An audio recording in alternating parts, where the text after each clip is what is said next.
What's up, everybody? My name is Scott Waters. Welcome to Lights of Metal. It's time for a rock metal update.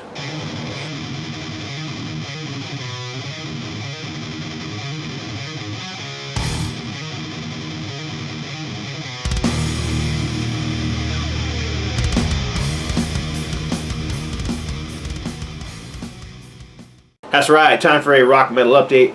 All 12-inch vinyl today. I got about 10 records to show you here, so these are all new additions to the collection. This first one annoys the crap out of me. This one came from Amazon, and I did pre-order it. And my pre-order came in this. No stiffeners, no record boxes, just this plastic bag. Who the heck mails a record in a plastic bag? It's stupid. In any case, it's the new Havok. And as you can see, the cover is trashed. So you got this little dog ear here waving at you. That's probably the worst of what happened to the cover, although it's pretty bent everywhere. On top of the record being slightly warped. Yeah, I don't know. It just sucks. But regardless, I did get to play the album. It does spin, although I will be returning this copy. So I got to hear it once, and this sounds like a return to classic Havok. A lot of people didn't like the last album because they were incorporating some of that kind of, slap funk bass kind of stuff mixed in there. But this one, it sounds like they returned to just a straightforward thrash sound. And these guys know what they do, and they do it well. It's good thrash metal, if you like thrash metal, there's no reason you shouldn't like Havok. I hear people accusing them of not being original. I don't know, man. I think they have a pretty unique sound that's their own. Yes, it's thrash metal, but you don't accuse a jazz player of not being good because he plays jazz. These are thrash metal musicians, and they play good thrash. And this new Havok album, Havok 5, is a solid record from them. All right, next up, did the thrash metal video not too long ago. I did a top 40 and a couple more after the 2 more 20 videos, and there's a few albums that people recommended that I had on vinyl. Excuse me, I had on CD, or I didn't have it all. So I started looking for some of them that I didn't have, and this is one. Snow White. I actually have some Snow White. They had 2 albums and an EP. Most people recommend Act of God, and that one I have on CD, but I don't have one on vinyl, so I'm keeping it out for a copy of that. This is their first EP, Kick 'Em When They're Down. Kind of punky, crossover a bit in the delivery, but it's just good, solid thrash metal. Debbie Gunn, I believe, was the vocalist on this. I think definitely a female vocalist on this. And I dig Snow White. They're not they're not the greatest thrash band ever. But again, they're a good band that plays good thrash metal, so I enjoy it.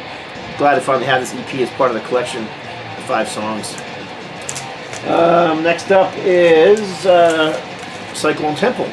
Now, again, this is one I have all 3 Cyclone Temple albums on CD. Just didn't have it on vinyl, so looked around and found that it was recently reissued. Found a copy for a good price and snagged it. I hate, therefore I am. And this band is actually, after Snow White broke up, after Debbie Gunn left, I believe Debbie Gunn went back to singing for her ex-band Sentinel Beast. And the rest of the guys from Snow White formed Cyclone Temple. So, sound-wise, straightforward thrash. They didn't really change their sound much. Maybe a little more melodic, like Testament maybe. But still, it's still great thrash metal. I really like this album. I have for a long time. So nice that it was reissued on vinyl, because the original vinyl copies, if there even was any, I can't imagine what they would have cost. So I did notice that this one come in different colors. I grabbed the black vinyl. This one's cool. I pre-ordered this directly from the bass player of this band. This is Deep Purple Mach 3. This is Burn. This is a brilliant album. I mean, I love Deep Purple to begin with, but this album is just fantastic. So yeah, autographed by bassist and vocalist Glenn Hughes. When am I ever going to meet Glenn Hughes? I wish. But regardless, glad to have a brand new remastered edition of this. It sounds fantastic. The cover art's nicely done. So whoever did the reissue cover for this, it's perfect. It's very clean. There's no bit mapping. There's no moire patterns. It's very well done. As you can see, autographed in silver Sharpie. And of course, if you're going to put out a remaster of Deep Purple record, might as well be Deep Purple, right? So, yeah, Deep Purple Burn. This is the roots of heavy metal right here. To me, this is 70s metal. You know, this is what metal was in the 70s. Bands like Deep Purple and Black Sabbath and Aerosmith and Ted Nugent and the Scorpions and Thin Lizzy and Budgie, and these were the bands. These were the 70s heavy metal bands, and that's what this album is. So right here, it's the roots of heavy metal, in my opinion. Burn, Deep Purple, autographed by Glenn Hughes on purple vinyl. Next up is brand new album from Gravedigger. Once again, obsessed with Scotland. You've got you know, songs about the Klansmen once again on here. The last album they were it was more of a, I don't know, all Gravediggers albums over the last few years have been kind of storytelling, and you know, that's the way this one is. The last album they kind of got away from the storytelling. We then went to more just simple songs, and but this one here, I think they captured that. The songs, they still have the songs, so they're memorable. You don't forget the songs because of the story, but they've incorporated the story back into it again, and I really dig this record. I can't imagine this one's not going to make it in my top 20 for the year 2020. One of the good things that come out of 2020 so far. But I also confess I'm a huge Gravedigger fan. I mean, I have been for decades, and they're one of those bands that can do no wrong, in my opinion. I just really enjoy them. Even though, I mean, Chris is really the only original member of the band, and they're kind of a revolving door of musicians. It somehow retains the Gravedigger sound.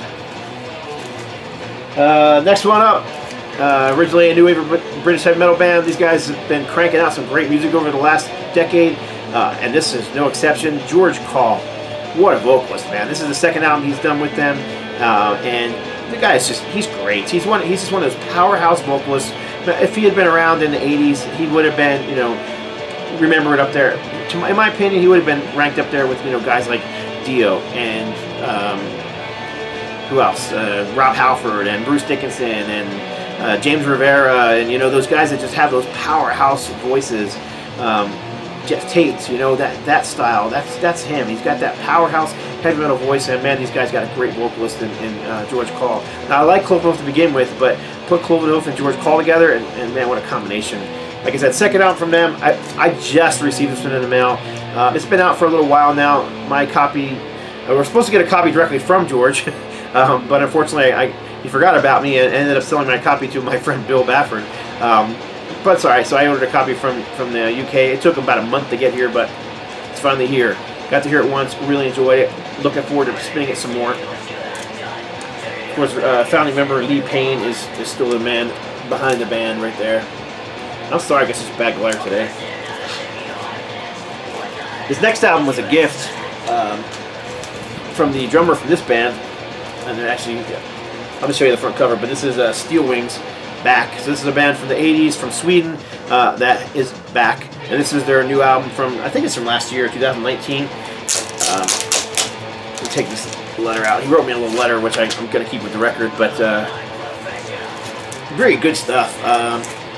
Actually, he talks a little bit about it in the letter about his band. And he says, it's hard rock in the vein of AC/DC, Uriah Heep, and Crocus. And I really definitely hear all three of those bands in this band's sound. They do have that kind of, you know, Crocus, 80s Crocus, and AC/DC sound, but you definitely hear some of that Heep in there as well. Trying to remember, I didn't remember hearing a whole lot of keyboards, which is, when I think of Heep, I think of, you know, those heavy keys from the 70s. You don't really hear that, but there's still something about them that has that kind of Heep sound. But yeah, not a copy of any of them. Really good stuff, so I'm really impressed by this. Really enjoyed it. Steel Wings, back. I cannot pronounce the drummer's name. I will just butcher it. But it's Marcus is his first name. So Marcus, thank you very much for sending me this. Really enjoyed it. Spun it twice already, and I will be spinning this one quite a bit more. And yeah, great band. I had never heard of them before, so very much appreciate it. Steel Wings. Also kind of remind me a little bit of what's that Australian Airborne, a little bit of like an Airborne. I hope that doesn't offend him, but I kind of hear a little bit of that as well in there. He also sent me this, which is so cool. As you guys know, I'm a huge collector of 7 inches, but Thin Lizzy is just one of my favorite bands, so he he sent me a UK/German pressing of Whiskey in the Jar, Black Boys in the Corner. It's on the Decca label. I say UK/German because it looks like the cover was printed in one country and the album was pressed in another, which is unusual. But these two, they do go together. They both have the same catalog number, so this is not like a Frankenstein of the wrong record with the wrong cover. It's correct. But very cool. Black Boys in the Corner and Whiskey in the Jar from Thin Lizzy. So thanks again, Marcus. That's awesome. I would have done a live video, except I had no idea what it was. I just assumed it was something I ordered and opened it. So either way, very much appreciative of it. So 3 more records here, I think. Another band from Sweden, actually. Just wanted to have this band's, you know, they were around in the 70s and into the 80s. Still around to this day, but this is Jerusalem, Dancing on the Head of the Serpent. This is a Refuge pressing. Pretty sure this thing came out on Pure Metal as well. Maybe I'm wrong. I was sure this one was released on Pure Metal.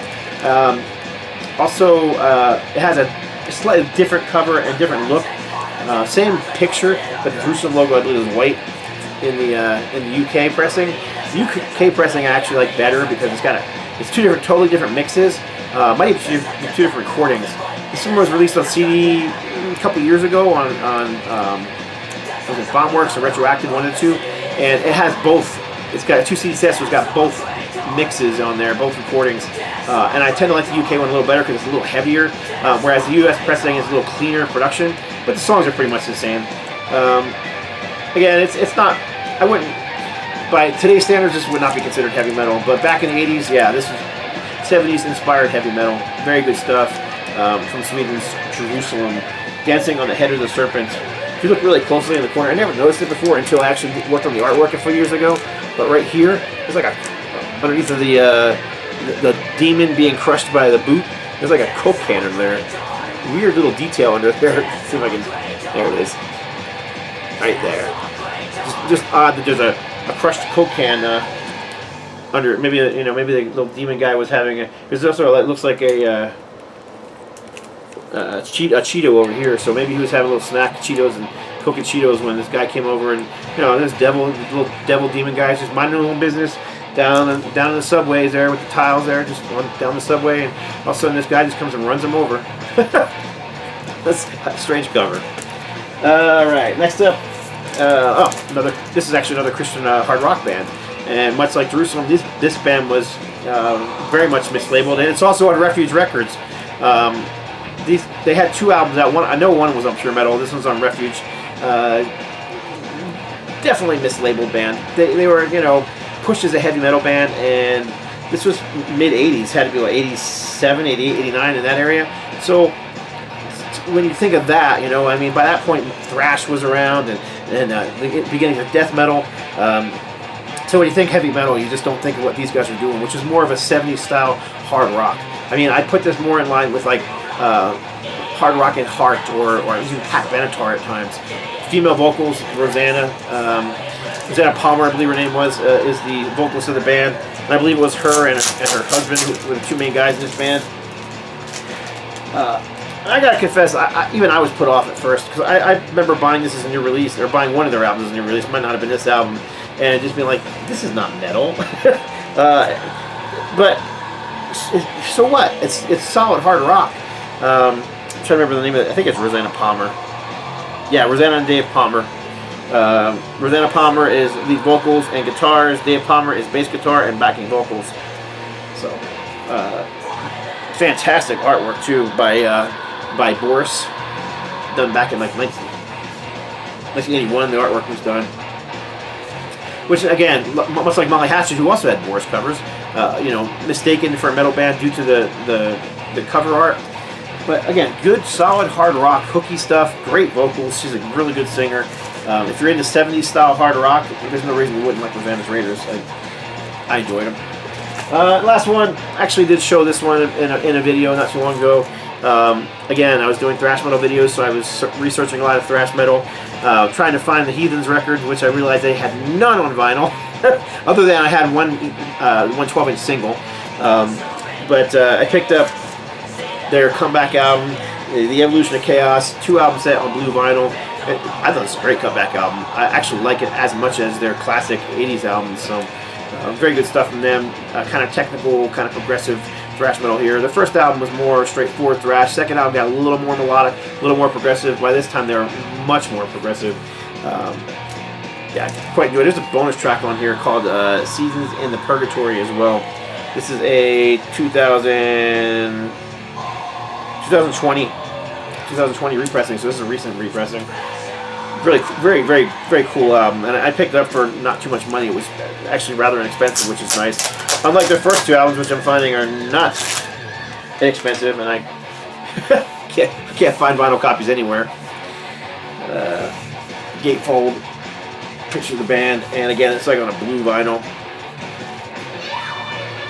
So, great album. A lot of thrash here, due to the fact that I've been listening to a lot of thrash, but great stuff nonetheless.